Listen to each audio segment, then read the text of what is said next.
Mesdames, Messieurs, bonsoir. Nous nous entretenons ce soir avec professeur Samba Thiam, professeur agrégé de droit à l'UCAD, directeur de l'Institut des droits de l'homme et de la paix. Il est également avocat à la Cour. Bonsoir, professeur. Bonsoir, monsieur le directeur général. Vœux de santé, vœux de paix maîtrisée dans le monde pour notre pays, pour toutes ces personnes qui cherchent un minimum de vie, de bonheur. Je profite également de cette occasion pour présenter mes condoléances, tristes condoléances au monde, à notre famille, la famille des militants, des défenseurs des droits de l'homme, à la RADDHO, à toutes ces personnes qui l'ont aimé, qui l'entouraient. Décès d'Aboubakry Mbodj, justement, un grand défenseur des droits de l'homme. Comment vous avez vécu cette disparition du secrétaire général de la RADDHO? Et je dois vous dire que ça m'a renversé.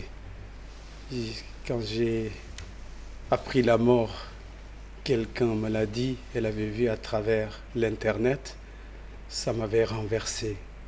Car c'est un homme que j'ai connu, que j'ai pratiqué, un homme de cœur. Nous avons à charge l'enseignement, la formation, le perfectionnement en droits de l'homme à travers notre institut. Il nous a été confié la mission de matérialiser la contribution de l'Afrique, du Sénégal, pour la promotion et la protection des droits de l'homme. Quelle collaboration aviez-vous avec lui? C'est là où je voulais en venir. Oui. Aboubakry, qui était le secrétaire général de la RADDHO, une organisation que vous connaissez très bien, nous apportait cette participation à l'enseignement pour les droits de l'homme, la culture des droits de l'homme, la culture de la paix, de la citoyenneté, à travers des conférences, des séminaires. Et c'est quelqu'un également qui recevait nos étudiants à travers son organisme et d'autres organismes que je salue au passage pour former nos étudiants à travers le stage. C'est un homme que j'ai pratiqué, je vous prie de me croire. Il était d'une humanité extraordinaire. Sa pugnacité me séduisait énormément. On sentait que tout ce qu'il disait venait directement de lui. Et vous me l'avez posé la question tout à l'heure, l'effet que ça a eu sur moi, c'est de penser à moi-même, c'est de penser à nous, et ça nous rappelle la précarité de la vie. On retient de lui récemment ses prises de position contre la Cour de répression de l'enrichissement illicite. Il a même eu à dénoncer la détention de Karim Wade qu'il a qualifié d'arbitraire. Quelqu'un a écrit dans un article que justement, M. Karim Wade a perdu un avocat défenseur. Est-ce qu'on peut le dire comme ça? Mais moi, je pense qu'il faut dire qu'il n'était pas là comme étant spécialement le défenseur de Karim Wade, ou quelqu'un qui était contre la Cour de répression d'enrichissement illicite. Il faut dire que c'est quelqu'un qui était attaché aux valeurs des droits de l'homme, à des principes, à des impératifs, aux libertés fondamentales. C'est ce qui explique que cela était peu hors de lui-même. Cela le dépassait comme tout défenseur des droits de l'homme, qu'il réagisse juste pour le respect des principes, mais pas spécialement pour défendre un individu. Oui, les droits de l'homme perdent un militant. Tout à fait. Professeur, commentons maintenant l'actualité politique. L'Assemblée nationale, avec l'augmentation du nombre de députés de 150 à 165, vous êtes quelque part un membre de la diaspora, parce que vous avez passé une bonne partie de votre jeunesse, je dirais, à l'étranger. Si on vous dit que cette augmentation est motivée par un quota qui est destiné à la diaspora, vous dites quoi? Je suis encore un peu de la diaspora, oui, puisque je garde un pied à ce niveau-là. Si on demande à ce que la diaspora s'intègre à travers ces représentations populaires, je pense que c'est une bonne chose que le peuple soit pris dans son ensemble, dans sa globalité, en partant de l'extérieur, en faisant en sorte que l'extérieur et l'intérieur constituent une unité. Ce n'est pas mal. Ce n'est pas mal de dire que des gens qui sont à l'extérieur, qui sont vécus à l'extérieur, sont à même de pouvoir défendre des intérêts des Sénégalais de l'extérieur, d'autant plus que notre diplomatie, merveilleuse diplomatie, magnifique diplomatie, suffisante diplomatie, souhaiterait être complétée encore par cette représentation populaire. Ce qui m'inquiète, ce qui m'inquiéterait, c'est lorsque, à la place des hommes qu'il faut, à la place du choix, que un parti majoritaire des gens qui sont au pouvoir leur ramène à eux-mêmes, que ce soit l'occasion pour caser des gens, des personnes d'un certain parti. C'est ça qui m'inquiéterait. Mais si cela vraiment exprime davantage la démocratie qui transcende notre niveau national et qui capte l'extérieur et qui fait en sorte que l'opposition également de l'extérieur soit une représentation populaire, pourquoi pas? La diaspora doit garder sa diversité. Doit garder sa diversité. À mon avis, ce serait pas mal. C'est vrai que ça peut engendrer des crédits supplémentaires pour nous, pour le peuple, mais si vraiment du point de vue de la pratique gouvernementale, je veux dire de la pratique de l'État, ça peut renforcer son efficacité, faire en sorte que nos lois tiennent compte de tous ses intérêts, ce n'est pas mal. Très bien. La réforme de la justice mise en relation avec les droits de l'homme, vous l'avez suivi, il y aura l'instauration de chambres criminelles pour éviter les longues détentions préventives et désengorger les prisons, la garde à vue qui va être prolongée pour les situations liées au terrorisme. Est-ce que cela vous choque en tant que défenseur des droits de l'homme? Mais non, ça ne me choque pas. Je pense qu'on est en train de suivre le mouvement. Je suis heureux de constater ces réformes-là. Ce que j'attends... Sur la question de la garde à vue, d'abord. Alors, sur la question de la garde à vue, il y a une confusion déjà qui s'opère à travers les interprétations des praticiens, des juristes. On se disait qu'avec cette réforme, le Sénégal a voulu appliquer les dispositions du règlement de l'IOMOA, qui demande à ce qu'il y ait un avocat, la présence d'un avocat, dès l'interpellation. Si l'on veut parler de manière directe, concrète, dès la première heure de garde à vue, j'ai droit à un avocat. Et ça, c'est un point positif. C'est un point très positif. Et quand la loi a été promulguée, on se demande, à travers le code de procédure pénale, lorsque il est très clairement dit au niveau de la motivation qu'on veut renforcer les droits de la défense pour permettre à cette personne d'avoir un avocat dès l'interpellation. Mais quand on suit la rédaction de l'article 55, c'est après avoir parlé de prolongation que revient le droit à un conseil dès l'interpellation. On peut considérer que le droit à un avocat, c'est après les 48 heures qu'on a droit à un avocat. Mais je pense que ce serait ignorer l'intention du législateur. Il faut considérer qu'on a droit à un avocat. Et puis quand on parle de l'interpellation, on ne dit pas garde à vue, ce n'est toujours pas clair. On aurait souhaité que le législateur reprenne cette rédaction qui semble être malencontreuse et l'éclaircisse de manière très claire. Parce que si l'esprit ne suit pas, si l'esprit suivait automatiquement, je n'aurais pas eu d'inquiétude. Je veux avoir confiance en mon juge, le courage, l'audace du juge de partir de l'esprit de la loi et de permettre à ce qu'il y ait une bonne interprétation de la disposition.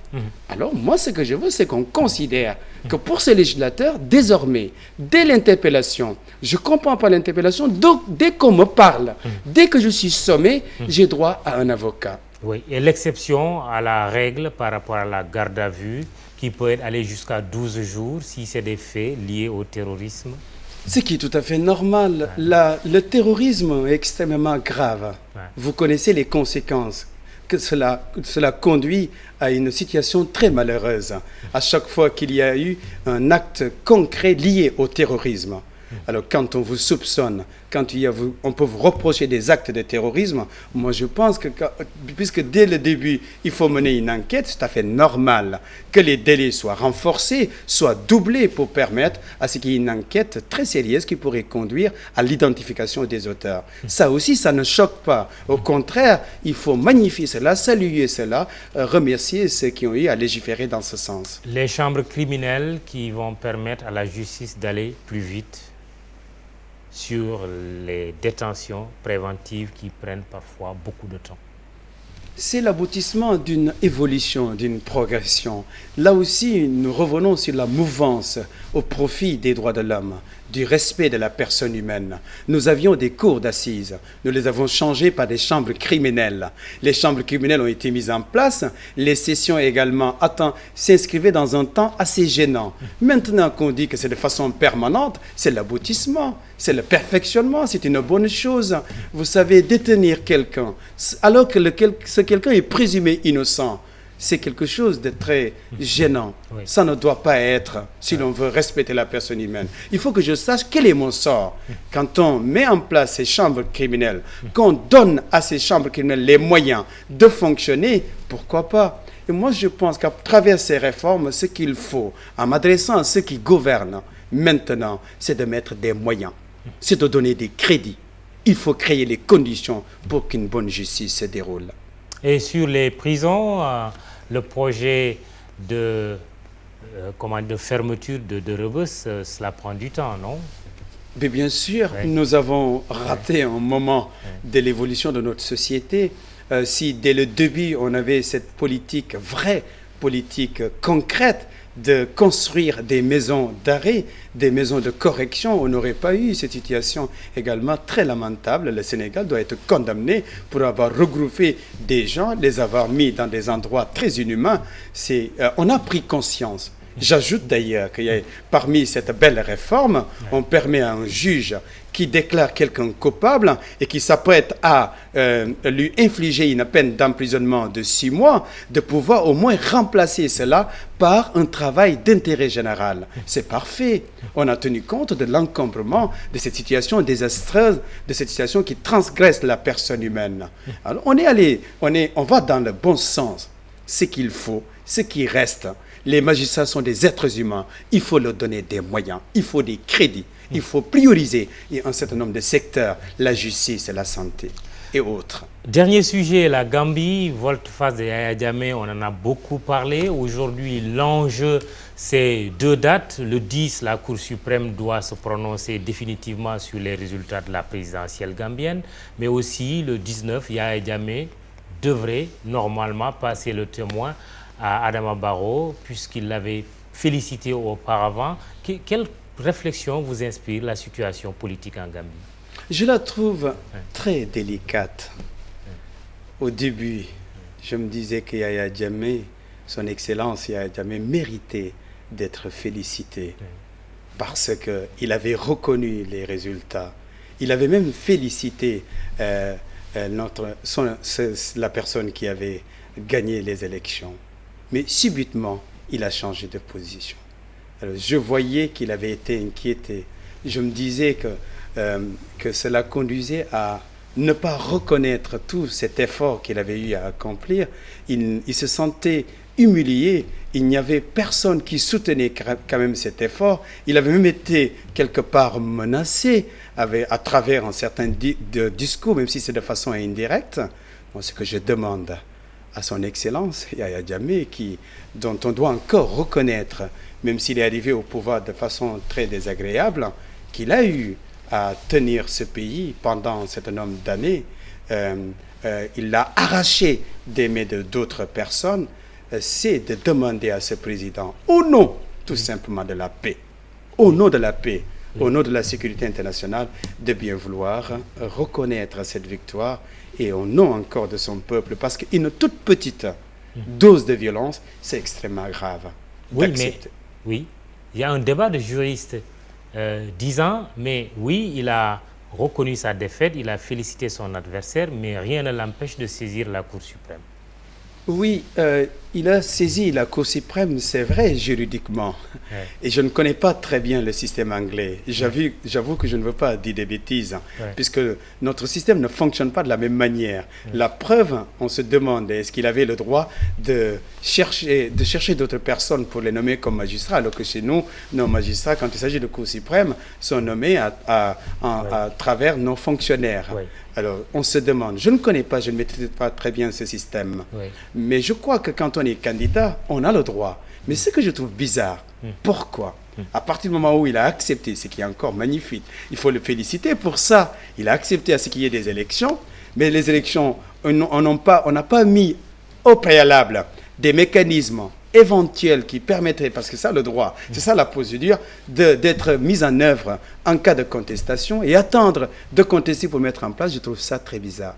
Êtes-vous favorable à une loi d'amnistie pour Yaya Jammeh, si cela devrait être la condition de son départ du pouvoir? Vous me posez une question très difficile. J'ai envie de vous dire oui, mais cette loi d'amnistie, quand on parle de loi d'amnistie, qui va prendre cette loi d'amnistie? Si l'on devait identifier des crimes contre l'humanité, des violations graves des droits de l'homme, la particularité, c'est de dire que ces violations, ces infractions sont imprescriptibles. Il est donc inimaginable de parler de loi d'amnistie. Vous voulez me parler de loi d'amnistie peut-être au sein de la Gambie. Et je crois que ce pays gagnerait à trouver un équilibre, puisque ça vaut la peine, cette transition, de vouloir écouter le président renoncer au nom de la paix pour la Gambie et les autres de dire il faut les laisser en paix. C'était professeur Samba Thiam, professeur agrégé de droit et directeur de l'Institut des droits de l'homme et de la paix à l'université Cheikh Anta Diop de Dakar. Merci de nous avoir regardés ce soir. Excellente soirée, excellent week-end.